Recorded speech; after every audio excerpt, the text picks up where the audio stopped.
వాక్య భాగాన్ని చదువుకుందాం. ఈరోజు సందర్భం మీ అందరికీ తెలుసు. మరి దైవజనులను ప్రేమించి ఇచ్చిన కుమారుడు విన్సెంట్ శామ్యుయల్ యొక్క జన్మదినోత్సవ కృతజ్ఞత కూడిక. మరి ఈ సందర్భంగా పరిశుద్ధ గ్రంథం నుండి రాజుల 2వ గ్రంథము 18వ అధ్యాయము 7వ వచనాన్ని చదువుకుందాం. కావున యెహోవా అతనికి తోడుగా ఉండెను, తాను వెళ్ళిన చోటనెల్లా అతడు జయము పొందెను. చాలండి. దేవుని బిడ్డలారా, ఇక్కడ యూదా రాజు అయిన హిజ్కియాను గురించి వ్రాయబడిన మాట మనం చదువుతా ఉన్నాం. కావున యెహోవా అతనికి తోడయుండెను, పోయిన చోటల్లా అతడు జయమొందెను అని మనం చదువుతా ఉన్నాం. కావున అంటే పైన ఏదో జరిగింది కాబట్టి దేవుడు ఏం చేశాడంటే అతనికి తోడై ఉన్నాడు.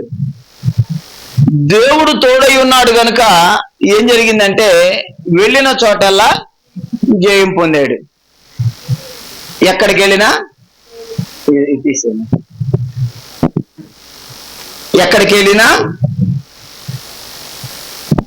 ఎక్కడికి వెళ్ళినా జయము, ఏం చేసినా జయమే.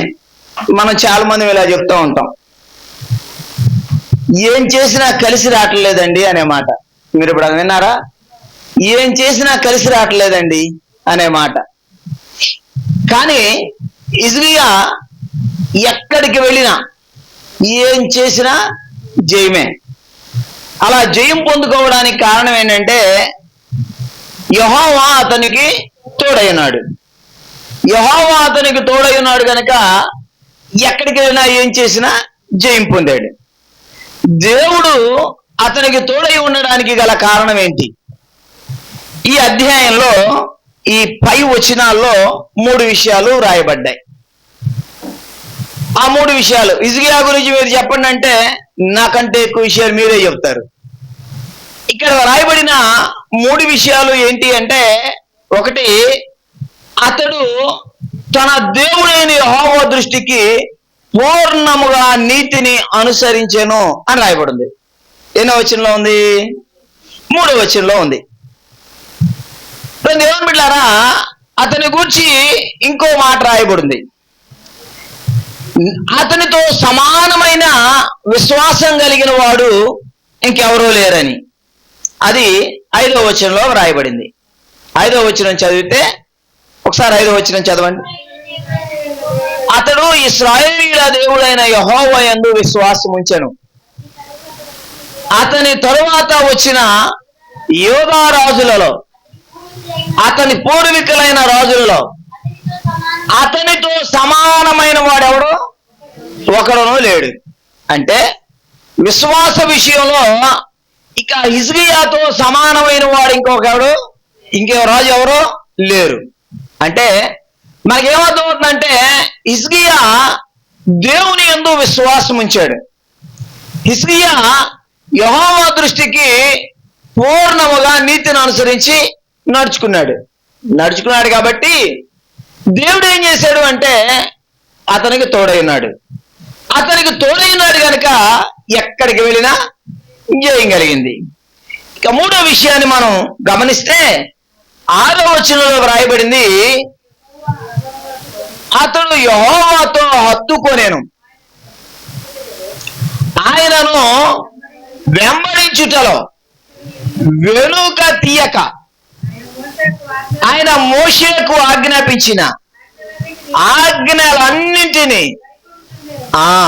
దేవుని బిడ్డలారా, అతడు యెహోవాతో హత్తుకొనెను. హత్తుకోవడం అంటే అర్థం ఏంటంటే ఇక్కడే చెప్తాడు, దేవుడు మోషే ద్వారా చెప్పిన ఆజ్ఞలు గైకొనుటలో వెనుక తీయలేదు. మనం ఇశ్రాయేలు రాజులు యూదా రాజుల గురించి మనం చదువుతూ ఉంటే ఇశ్రాయేలు రాజులు యోధా రాజుల గురించి అతడు యెహోవా యందు భయభక్తులు కలిగి నడుచుకొనెను గాని అని ఏదో ఒక కానీ అనే మాట మనం చదువుతూ ఉంటాం. హిజ్కియా విషయానికి వస్తే ఇక అతడు వంటి విశ్వాసం కలిగిన వాడు ఇంకెవరు లేరు. ఇంకా అతడు ఎప్పుడు వెనక్కి తీయలేదు.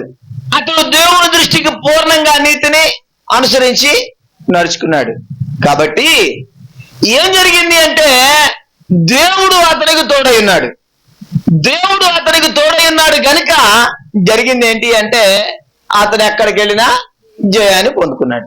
ఈ విషయాలు ఎందుకు చెప్తున్నాను అంటే దేవుని బిడ్డలారా, ఈ హిజ్కియా యొక్క తల్లి పేరు మనం ఇక్కడ 18వ అధ్యాయం 2వ వచనం 2వ వచనంలో చదివితే అక్కడ రాయబడింది, అతడు ఏలనారంభించినప్పుడు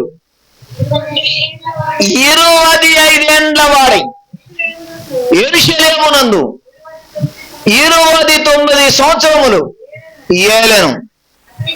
అతని తల్లి జకరియా కుమార్తె. చాలు.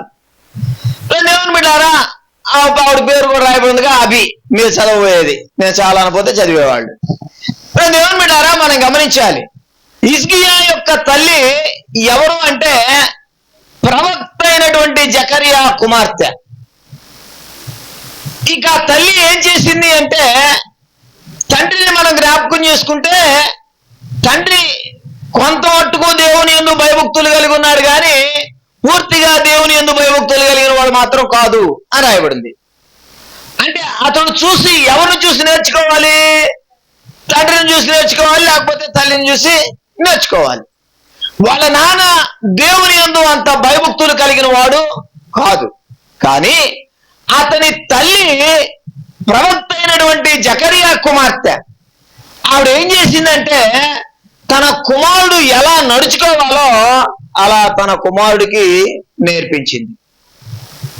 ఇక పెళ్ళయిన తర్వాత మనం 21వ అధ్యాయంలో మనం గమనిస్తే అతని భార్య పేరు వ్రాయబడింది 1వ వచనంలో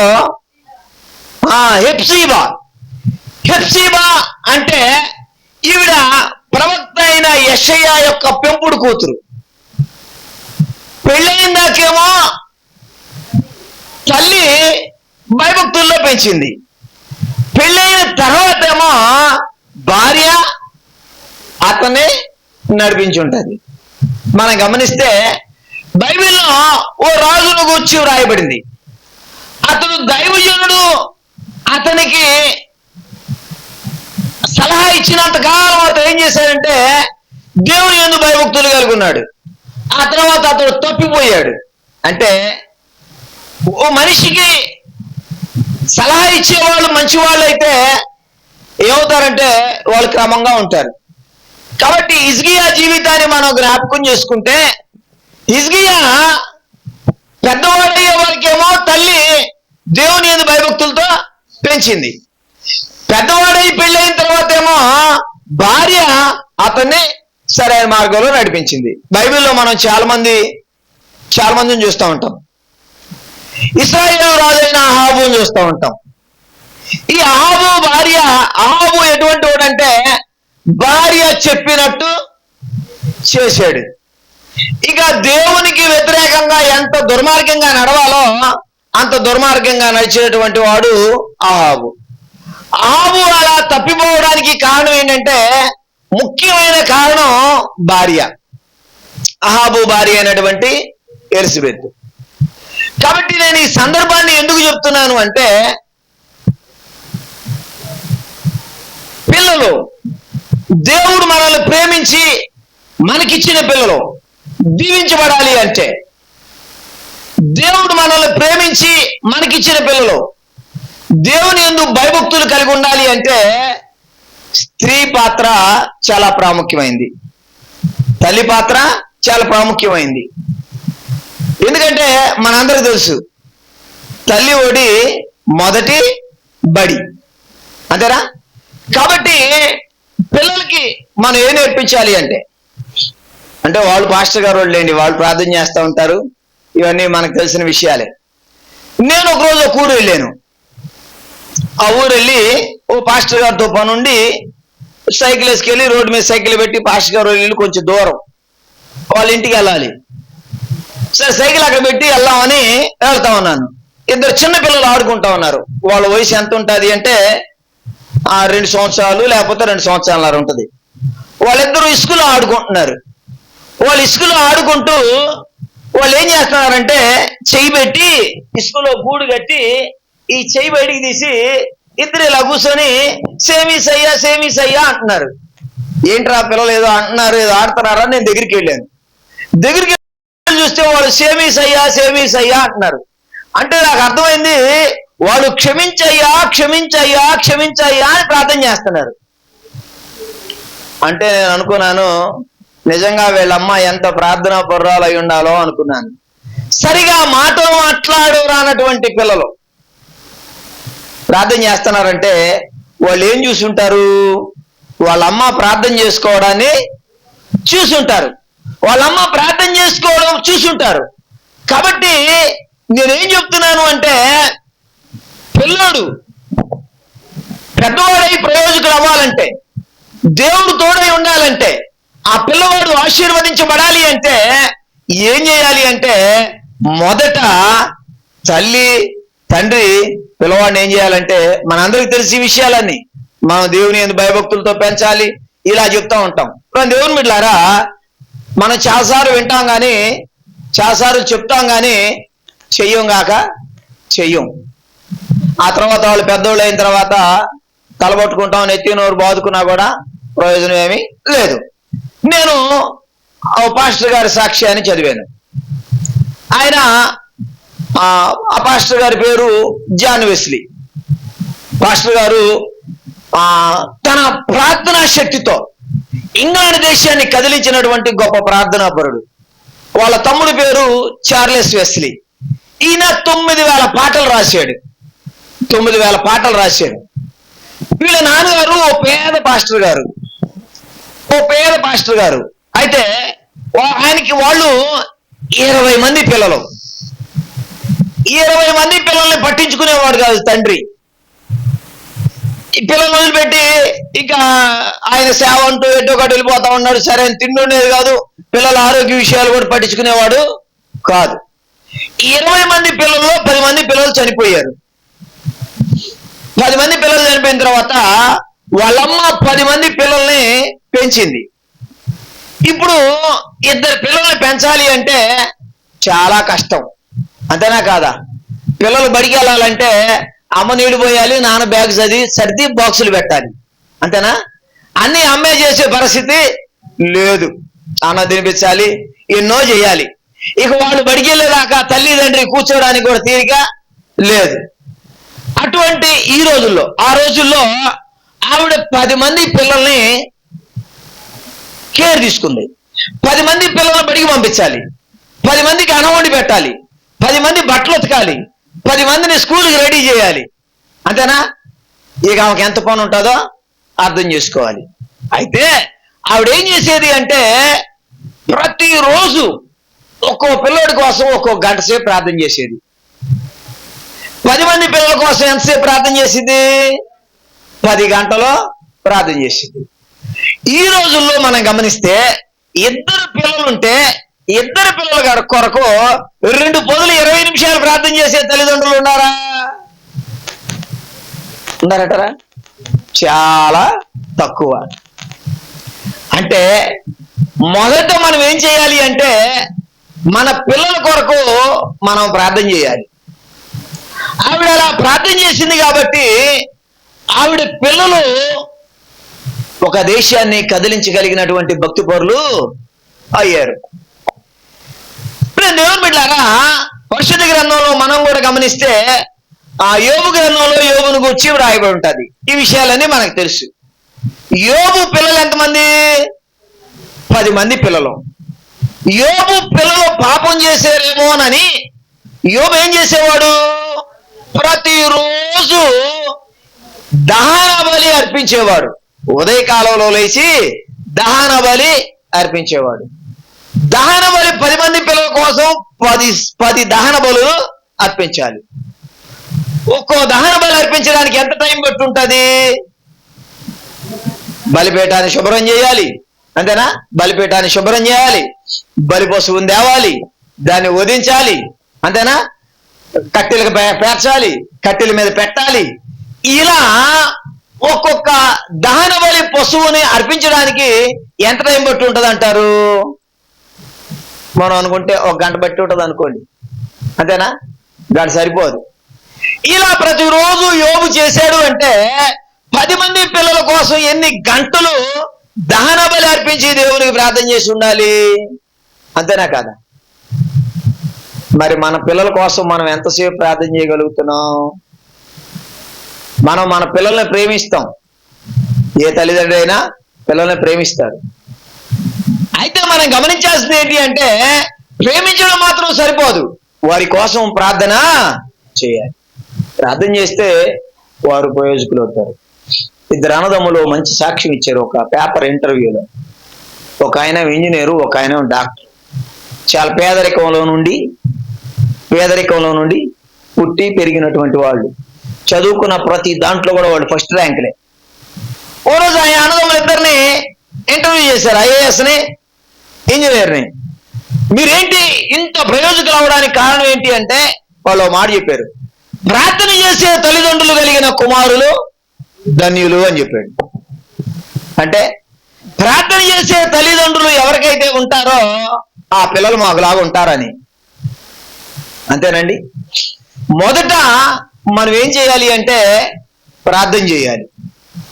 హిజ్కియా కోసం వాళ్ళ అమ్మ బాగా ప్రార్థన చేసి ఉంటుంది, అంతేనా?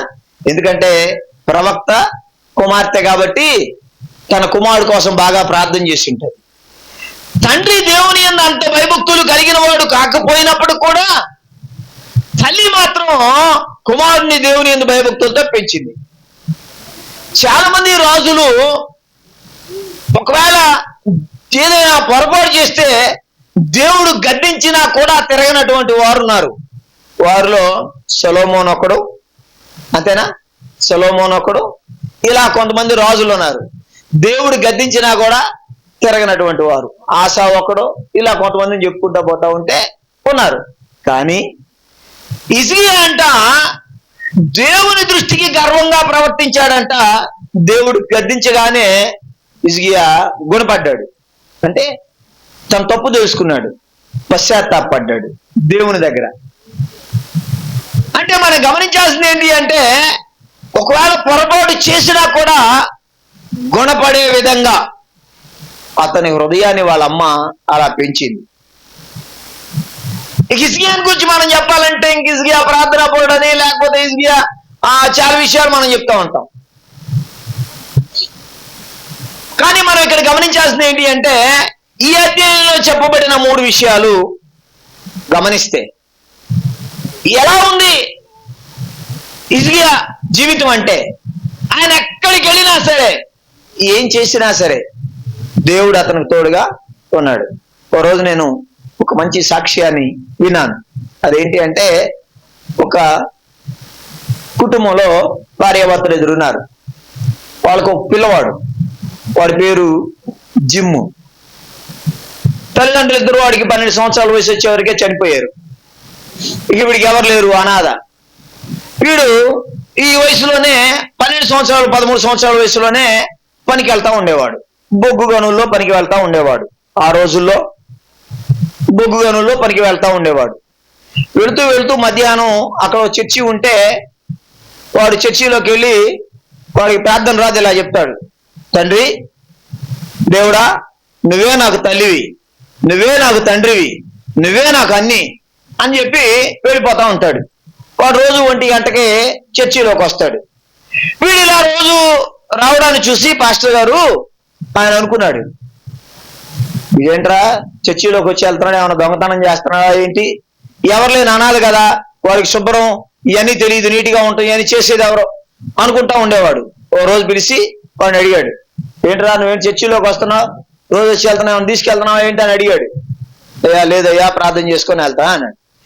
ఇలా కొన్ని రోజులు గడిచిపోయిన తర్వాత ఆ పిల్లడు చర్చిలోకి రావడం మానేశాడు, రాట్లా. ఈ పాస్టర్ గారు అనుకున్నాడు, ఏంటి వీడు రావట్లేదని ఆ అబ్బాయి పనిచేసే దగ్గరికి వెళ్ళి అడిగాడు.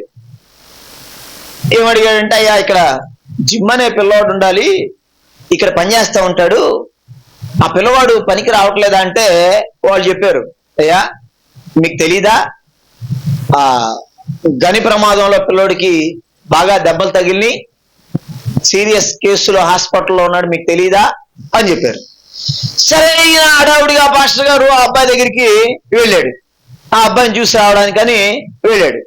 వెళ్ళిన తర్వాత అక్కడ ఒక అటెండర్ని అడిగాడు, బాబు ఇక్కడ జిమ్ అనే ఒక పిల్లవాడు ఉండాలి ఇట్లా గనిలో పని చేస్తుంటే వాడికి దెబ్బలు తగిలిని ఎక్కడున్నాడు అంటే ఆ పనివాడు చెప్పాడు, పాస్టర్ గారు రోజు వచ్చేది మీరు కదా, రోజు 1 గంట ఒక ఆయన తెల్ల ప్యాంటు తెల్ల చొక్కా వేసుకొని వస్తాడు, ఆయన తెల్ల బట్టలు వేసుకొని వస్తాడు, వచ్చి ఆ అబ్బాయి దగ్గరికి వచ్చి ఆ అబ్బాయితో మాట్లాడి వెళ్తా ఉంటాడు, ఆ అబ్బాయి చాలా త్వరగా కోలుకున్నాడండి, ఫలానా చోట ఉన్నాడు వెళ్ళండి అని. అంటే ఈ అబ్బాయి దేవుని మందిరానికి వెళ్ళే టైం 1 గంట. ఈ అబ్బాయి దేవుని మందిరానికి వెళ్ళలేకపోతే దేవుడే ఆ అబ్బాయి దగ్గరికి వచ్చాడు. అదేంటండి, ఆ అబ్బాయి దగ్గరికి పాస్టర్ గారు వెళ్ళాడు. పాస్టర్ గారు వెళ్ళి అడిగాడు, ఎలా ఉన్నావు బాబు అని. ఆ పిల్లోడు చెప్పాడు, బాగున్నాను పాస్టర్ గారు, దేవుడు రోజు నా దగ్గరికి వస్తున్నాడు, నాతో మాట్లాడుతున్నాడు అని. ఎందుకు చెప్తున్నానంటే వాళ్ళ అమ్మా నాన్న పిల్లోడికి నేర్పించినటువంటి భక్తి అది. మనం కానీ పిల్లల్ని భయభక్తుల్లో పెంచితే వాళ్ళు ఎలా ఉంటారంటే ఇక పెద్దవాడైనా సరే దాని నుండి తొలగిపోడు. మనందరికి తెలిసి ఈ వాక్యం సామెతల గ్రంథం 22:6 బాలుడిని నడవవలసిన త్రోవ వానికి నేర్పు, వాడు పెద్దవాడైనా దాని నుండి తొలగిపోడు అని. మనం ఏమి నేర్పుతామో దాని ప్రకారం వాళ్ళు నేర్చుకుంటారు. నేను మా అమ్మ నాన్నకి మేము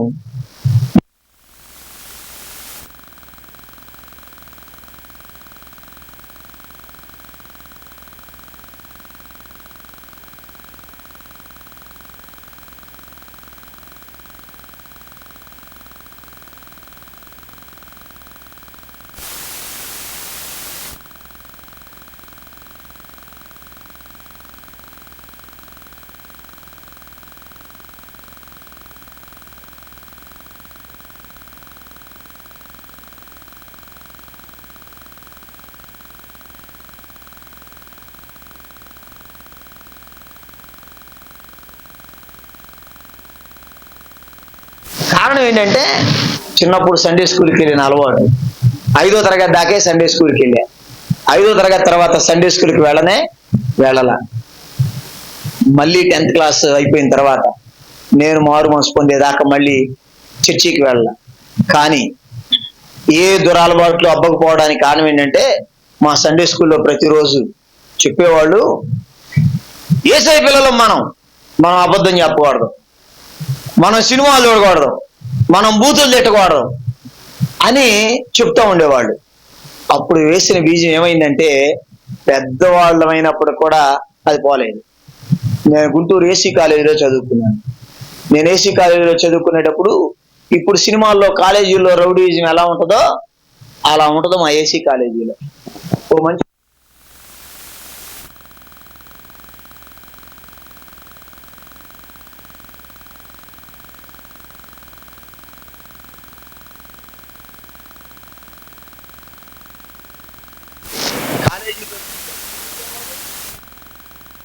అలా ఉండేది. అందరూ కాలేజీలో మందు తాగేవాళ్ళు ఉంటారు, అయినా నన్ను అనేవాళ్ళు, రే సిగరెట్ కాలవరా. మా కాలేజీలో అంబేద్కర్ భవనం అక్కడికి వెళ్ళేవాళ్ళు, లేజర్ అవర్లో అక్కడికి వెళ్ళి కూర్చుంటే మా ఫ్రెండ్స్ అంటారు, సిగరెట్ తాగరా అని. తాగనేవాడిని. అప్పుడు వాడు ఎంత చేసేవాడు, ఈ పాస్టర్ గారా మనం చెప్పింది చేయరా అంటూ ఉండేవాడు. ఎందుకు చెబుతున్నానంటే నేను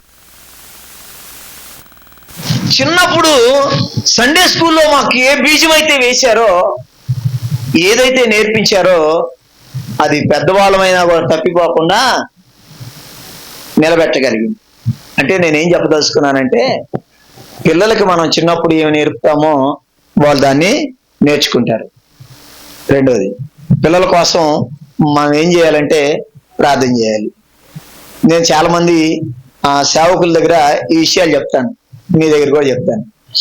ఏంటి అంటే, మేము సంఘంలో ఎవరైనా పిల్లోడికి బాగాలేదంటే మేము ఉపవాసాలను ప్రార్థన చేస్తాం. సంఘంలో ఎవరైనా పిల్లోడు మాట వింటలేదంటే ప్రార్థన చేస్తాం. సంఘస్థుల కోసం అయితే మేము చాలా ప్రయాసపడతాం, కానీ మా పిల్లల కోసం మేము ప్రార్థన చేసే టైం చాలా తక్కువ. అంతేనా మాస్టరు? మా పిల్లల కోసం మేము ప్రార్థన చేసుకునే దానికంటే కూడా, ఇది నిజమండి, సంఘస్థుల పిల్లల కోసం మేము ప్రార్థన చేయడం ఎక్కువ. మా కోసం మేము ప్రార్థన చేసుకునే దానికంటే కూడా సంఘం కోసం ప్రార్థన చేయడమే ఎక్కువ. ఇది నేను చెప్పగలను, మాస్టర్ గారు కూడా చెప్పగలరు. ఎందుకంటే మీరు వచ్చి మాతో చెప్తారయ్యా పిల్లోడు మాట వింటలేదయ్యా అని చెప్తే, మీ కన్నీళ్ళకి మేమేం చేస్తామంటే మేము కరిగిపోయి మేము బాగా ప్రార్థన చేస్తూ ఉంటాం. అంటే మా కోసం కంటే కూడా మీ పిల్లల కోసమే ఎక్కువ ప్రార్థన చేయడం జరిగిద్ది. అలాగే దాంతోపాటు మేము మా పిల్లల్ని నిర్లక్ష్యం చేస్తూ ఉంటాం. వాళ్ళ కోసం ప్రార్థన చేయడం ఇవి నిర్లక్ష్యం చేస్తూ ఉంటాం. అలా కాకుండా, అంటే మాస్టర్ గారు వాళ్ళు ఇద్దరు మంచి ప్రార్థనా పరులు, వాళ్ళ గురించి నాకు బాగా తెలుసు, మీకు కూడా చెప్తున్నా. ఏం చేయాలి అంటే, మీరు కూడా మీ పిల్లల కోసం ఏం చేయాలంట? ప్రార్థన చేయాలి. ప్రార్థన చేద్దాం అనుకుంటాం, చేస్తాం అనుకుంటాం, మనలో ఉన్న పెద్ద లోపం ఏంటంటే చేయకపోవటం. అంతేనా? చేయాలనుకుంటాం కానీ చేయలేకపోవడం. బాగా ప్రార్థన చేయాలంటే బాగా బైబిల్ చదవాలి. బాగా బైబిల్ చదివితే బాగా ప్రార్థన చేస్తాం. బైబిల్ చదవనోడు ప్రార్థన చేయలేడండి, ప్రార్థన చేయలేనోడు బైబిల్ చదవలేడు. కాబట్టి మొదట మీ పిల్లల కోసం ప్రార్థన చేయండి. రెండోది, పిల్లల్ని దేవుని యందు భయభక్తులతో పెంచండి. హిజ్కియాని అలా పెంచింది వాళ్ళ అమ్మ. పెంచింది కాబట్టి అతను ఏం చేశాడంటే వెళ్ళిన చోటల్లా జయం పొందుకున్నాడు. ఇక దేవునిని వెంబడించడంలో అతడు వెనక్కి తీల. ఇక ఆయన విశ్వాసం చూస్తే ఆయనకు ముందు పరిపాలించిన రాజుల్లో కానీ ఆయన తర్వాత పరిపాలించిన రాజుల్లో కానీ ఆయన అంత విశ్వాసం కలిగిన వాడు ఎవడో లేడు. అతడు ఏం చేశాడంటే పూర్ణముగా నీతిని అనుసరించి నడుచుకున్నాడు. గాని అనేది మాత్రం హిజ్కియా జీవితంలో లేదు. మీరు ఇశ్రాయేల్ రాజులు, యోధా రాజుల గురించి చదువుతూ ఉంటే అతడు అన్ని చేశాడు కానీ ఉన్నత స్థలములు కొట్టేయలేదు. అతడు అన్ని చేశాడు కానీ బలులు అర్పించడం మానేయలేదు. ఇలా ఉంటది. కానీ హిజ్కియా జీవితంలో గాని అనే మాట లేదు. దేవుని బిడ్డలారా, కాబట్టి హిజ్కియాని వాళ్ళ అమ్మ పెంచింది, తర్వాత భార్య నడిపించింది. కాబట్టి తప్పిపోలేదు. కాబట్టి ఎక్కడికి వెళ్ళినా జయం పొందుకున్నాడు. అలాగే మరి ఏ పేరు, విన్సెంట్ శామ్యూయల్ కూడా దేవుని యందు భయభక్తులతో పెరిగి హిజ్కియా లాగా ఎక్కడికి వెళ్ళినా జయం పొందుకునేవాళ్ళలాగా, ఏం చేసినా జయం పొందుకునేవాళ్ళలాగా. అందరూ మాట చెప్తా ఉంటారు, వాడు పట్టిందల్లా బంగారం అంటూ ఉంటారు. అంటారా? కొంతమంది ఏం చేసినా కలిసి వచ్చింది, వాళ్ళకి ఇష్టం లేకుండా చేసినా కూడా కలిసి వచ్చింది అనే మాట చదువుతూ ఉంటాం. యోబు గ్రంథంలో యోబు కూడా ఈ మాట చెప్తాడు, నన్ను చూసిన వాళ్ళంతా నన్ను అదృష్టవద్దని అంటారు, నేను వేసిన అడుగల్లా నేతిలో పడింది అంటాడు. ఎక్కడ పడిందంట? వేసిన అడుగల్లా నేతిలో పడిందంట. చూసిన వాళ్ళందరూ వా ఇంత అంత అదృష్టవంతుడు లేడురా అన్నారంట. అలా దేవుడు మరి ఆ బాబుని ఆశీర్వదించి దీవించి హిజ్కియాలాగా అభివృద్ధి పరచుని గాక. ఆమేన్. చిన్న ప్రార్థన చేస్తాం.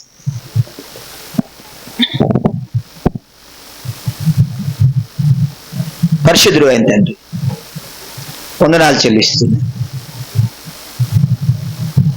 మీ సేవకులు చంటిబాబు గారిని బట్టి, మీ దాసురాలను బట్టి స్తోత్రాలు చెల్లిస్తూ ఉన్నాను తండ్రి. వారిని ప్రేమించి ఇచ్చిన కుమారుని బట్టి వందనాలు నాయనా. బిడను గడిచిన సంవత్సర కాలం అంతా నీ కృపాసన కింద భద్రపరిచినందుకు స్తోత్రాలు నా తండ్రి. హిజ్కియాని వెళ్ళిన చోటల్లా చేయి పొందుకున్నాడు. కారణం మీరు తోడై ఉన్నారు. మీరు తోడై ఉండడానికి గల కారణం అతడు పూర్ణంగా నీతిని అనుసరించి నడుచుకున్నాడు. అతడు నిన్ను వెంబడించడంలో వెనక్కి తీయలేదు. అతడు నీ యందు విశ్వాసం కలిగిన వాడు కాబట్టి మీరు తోడుగా ఉన్నారు. మీరు తోడుగా ఉన్నారు కాబట్టి అతడు వెళ్ళిన చోటల్లా జయాన్ని పొందుకున్నారు. ఆ విధంగా మరి బాబుకు కూడా మీరు తోడుగా ఉండండి నాయన. ఆ బిడ్డను దీవించండి, ఆశీర్వదించి అయ్యా మేము కూడా మా పిల్లలను నీ యందు భయభక్తులతో పెంచే భాగ్యాన్ని ప్రసాదించమని యేసు నామమున అడుగుచున్నాను తండ్రి. ఆమేన్. దేవుని ఘనమైన నామానికి మహిమ కలుగును గాక. దైవజనులు మరి చెప్పినటువంటి ప్రతి శ్రేష్టమైనటువంటి మాటను బట్టి ప్రభు నామానికి వందనాలు చెల్లిస్తూ మరి బిడ్డ నిమిత్తమై అందరూ కూడా ప్రార్థించండి. బిడ్డ ఎక్కడికి వెళ్ళినా జయాన్ని పొందేటటువంటి బిడ్డగా. విన్సెంట్ అంటే అర్థం కూడా జయించువాడు అని అర్థం అండి. విన్సెంట్ అంటే జయించువాడు అని అర్థం. ఎందుకంటే కరోనా పరిస్థితుల్లో పుట్టినటువంటి బిడ్డ. పాస్టర్మ గారికి శ్వాస అందనటువంటి పరిస్థితులప్పుడు, ఆ కరోనా పరిస్థితుల్లో దాదాపుగా 7th month ప్రెగ్నెంట్గా ఉన్నప్పుడు మరి కరోనా వచ్చినా దేవుని కృపతో అపాయమేమీ దరిదాపుకు రానియకుండా మరి శ్రేష్టమైనటువంటి రీతిలో మరి ప్రభువారు ఒక బిడ్డని ఇవ్వటం జరిగింది. మరి 3 సంవత్సరాల పాటు కూడా అపారమైనటువంటి కృప, బలహీనతలు వచ్చిన ప్రభు వాటన్నిటి నుంచి మరి దూరపరిచారు. క్షేమాన్ని ఇచ్చి 4వ సంవత్సరంలోనికి మరి నడిపించినందుకై ప్రభు నామానికి వందనాలు చెల్లిస్తూ ఒక ఇద్దరుగా మనం ప్రార్థన చేసినటువంటి అనంతరము కేక్ కటింగ్ లో మనం కొనసాగుదామండి. ఒక ఇద్దరుగా ప్రార్థన చేద్దాం. విధమైనటువంటి వాక్యాన్ని బట్టి ఆ వాక్యము విన్సెంట్ జీవితంలో మరి